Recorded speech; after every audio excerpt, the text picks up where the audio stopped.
करना चाह रहा हूं उस पर जरूर गौर करिएगा।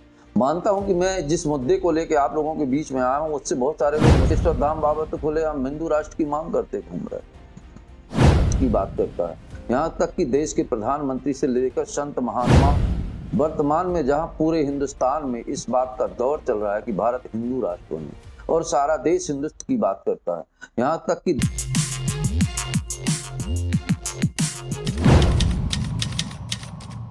दोस्तों नमस्कार, मैं उमेश गौतम, समग्र प्रदेश समाचार से। बड़ी विकट स्थिति है पूरे देश की। आज मैं जिस विषय पे बात करना चाह रहा हूं उस पे जरूर गौर करिएगा। मानता हूं कि मैं जिस मुद्दे को लेकर आप लोगों के बीच में आया हूं उससे बहुत सारे लोग मुझसे नाराज भी हो सकते हैं। वर्तमान में जहां पूरे हिंदुस्तान में इस बात का दौर चल रहा है कि भारत हिंदू राष्ट्र बने और सारा देश हिंदुत्व की बात करता है। यहाँ तक कि देश के प्रधानमंत्री से लेकर संत महात्माओं तक बागेश्वर धाम बाबा तो खुले हम हिंदू राष्ट्र की मांग करते घूम रहे। इस तरह से बहुत सारे लोग हिंदुत्व की बात करते हैं। अब पर मैं आपको बता दूं, भारत में हिंदू राष्ट्र कैसे बनाएंगे। अगर देखा जाए तो भारत के अंदर विभक्तिकरण का ऐसा खेल खेला जा रहा है राजनीतिकों द्वारा, जो पूरे देश को विखंडित करने का एक सूत्र में विखंडित कर रहा है। देख सकते हैं अभी तो भारत में लोग हिंदू मुस्लिम के बात करते हैं। केवल हिंदू मुस्लिम बात नहीं करते साहब, ब्राह्मण अलग संगठन है, क्षत्रिय अलग संगठन है, विश्वकर्मा अलग संगठन है, सोनी अलग संगठन है और यहाँ तक कि राजनैतिक दल भी, आदिवासी संगठन, दलित संगठन, दलित सम्मेलन। मैं विगत कई वर्षों से ये नहीं देख पा रहा हूं कि कहीं हुआ हो कि हिंदू सम्मेलन, सारे हिंदू हम इकट्ठा करके हिंदू सम्मेलन की बात करें, हिंदुत्व की बात करें। इस बात पे कोई नहीं बात करता। हिंदू मुस्लिम की बात करते हैं, पर जब हिंदू भर की बात आती है तो सारे लोग अपने अपने जाति की बात करते हैं। मैंने कल आंदोलन में देखा, कई आंदोलनों में जातिगत समीकरण के जो आंदोलन निकलते हैं, रैली निकलते हैं, लोग अपने युवा बच्चों का, जिनका पढ़ने का टाइम है। और दुनिया में एक बात समझ लीजिए, अगर दुनिया में कोई सबसे ताकतवर वस्तु है तो तलवार नहीं, ना फरसा, ना बंदूक। अगर दुनिया में सबसे ताकतवर वस्तु है तो विद्या, शिक्षा। शिक्षा से ताकतवर कोई नहीं है। विगत वर्षों में भी जो लोग ब्राह्मणों से ईर्ष्या कर रहे हैं कि ब्राह्मण ताकतवर थे, ब्राह्मण को पास तो ना धन था, ना जन था, ना पैसे थे, उसके बाद भी ताकतवर क्यों था? क्योंकि ब्राह्मण के पास शिक्षा थी। आज वही ब्राह्मण के लोग संगठन बना रहे हैं। जिन बच्चों को विद्यालय जान रहे हैं उनको एक झंडा, एक डंडा पकड़ा दे रहे हैं, फरसा पकड़ा के फोटो खिंचा रहे हैं।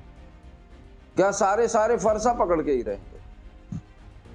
अगर विद्या को हम छोड़ देंगे तो ब्राह्मण का कोई अस्तित्व नहीं रहेगा। शिक्षा हमारे लिए सबसे जरूरत है। मैंने सारे भाषण सुने, सारे लोगों के भाषण सुने, पर किसी ने ये नहीं कहा कि हमें सबसे ज्यादा ताकतवर अगर कोई बना सकता है तो वो शिक्षा है। शिक्षा की बात अपने समाज के लिए कोई समाज नहीं करता। केवल अपने समाज को एकत्रित करके, समाज को बरगला के भड़काने का काम करते हैं हर दल, हर जाति समीकरण। मैंने देखा क्षत्रिय महासभा तलवार लेके घूमेंगे, पर अपने बच्चों को ये नहीं सिखाते कि शिक्षा जरूरी है। देश में हिंदू की बात करिए, विश्वकर्मा समाज, दलित समाज, ये सारे लोग अपने ठाकुरों ने परशुराम को अपना आइडियल बना लिया और फरसा दिखाने लगे। क्षत्रियों ने महाराणा प्रताप को अपना आइडियल बना लिया और तलवार लेके घूमने लगे।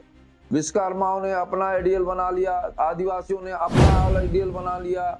इस तरह से पूरे हिंदुस्तान के सारी जातियों के लोग अपने अपने देवता को नाम पे अपना आइडियल बना रहे हैं, पर ये नहीं सोच रहे हैं कि ये सारी चीजें कौन है। हिंदू है तो हिंदुत्व की बात नहीं करते, सब जाति समीकरण की बात करते हैं। फिर भारत कैसे हिंदू राष्ट्र हो सकता है? अगर हमारे देश को सबसे ताकतवर बनना है तो सबसे पहले इस बात को समझ लीजिए कि शिक्षा जरूरी है। अगर बम भी बनाना है तो शिक्षा होना बहुत जरूरी है। आपको कोई देश को उन्नत पे ले जाना है तो शिक्षा बहुत जरूरी है। तो जो ज्ञान हम मंच से खड़े होके, इकट्ठा होके अपनी ताकत की, अपनी वीरता की देते हैं, वही ज्ञान इन्हें दें कि विगत दिनों में हमारे ऋषि मुनि पूरे देश में सबसे शिक्षित होते थे। इसलिए हम ब्राह्मणों का अस्तित्व था, ब्राह्मण ताकतवर था।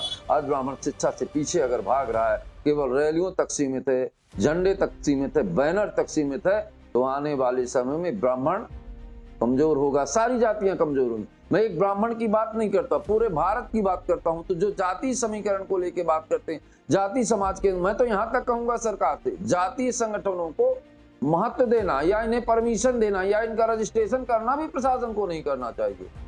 जाति संगठन से हिंदू संगठन की बात करिए, जाति संगठन की बात मत करिए। सारा भारत हमारा है, हम सब भारतवासी हैं, फिर इसमें जाति संगठनों की क्या जरूरत पड़ गई?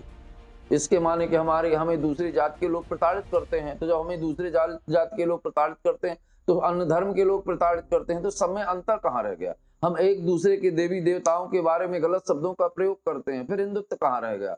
इसलिए मेरे दोस्तों, मेरा एक संदेश है कि अपने बच्चों को पढ़ने की बात करिए, शिक्षा की बात करिए, सम्मान की बात करिए, लोगों की सेवा की बात करिए, ना कि ये बात करिए कि हम कितने ताकतवर। ताकत तो शिक्षा से अपने आप आ ही जाती है। सारे देशवासियों को मैं एक संदेश देना चाहता हूं कि जातीय संगठन पर महत्व मत दें, हिंदू पर महत्व दें, पूरे भारतीय पर महत्व दें, भारतीय संगठन पर महत्व दें, पूरे देश को अपना समझे। जातीय समीकरण में बांटने के लिए जात में हमारे देश को मत बांटो। मैं आपको एक कविता सुनाता हूं, मैंने लिखा है, कई बार इस कविता को कह चुका हूं। जब भी इस कविता को मैं कहता हूं मुझे मेरा दिल दर्द से भर जाता है। एक दिन एक चौराहे पर गणतंत्र दिवस मुझे खड़ा मिला, अलसाया था, घबराया था, आंखों में आंसू भरे हुए। तब मैंने पूछा गणतंत्र दिवस से कि हम तो जा रहे हैं वर्षगांठ मनाने, तुम क्यों रोते हुए खड़े हो? तब बोला गणतंत्र दिवस क्या कभी किसी ने मेरे दुख को पूछा है? वक्षस्थल मेरा घायल है, दुख से हूं मैं भरा पड़ा। पहले हम सब भारतवासी थे, भारत माँ एक हुआ करती थी, पर अपने ही कुछ बेटों ने इसे दो टुकड़ों में बांट दिया।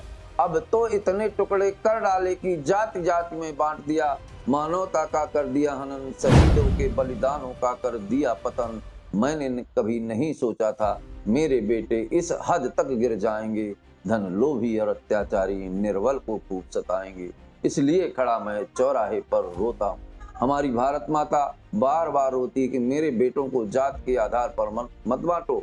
ये सब भारत माता के बेटे हैं और भारत माता की बात करें। वंदे मातरम। मैं उमेश गौतम, समग्र प्रदेश समाचार।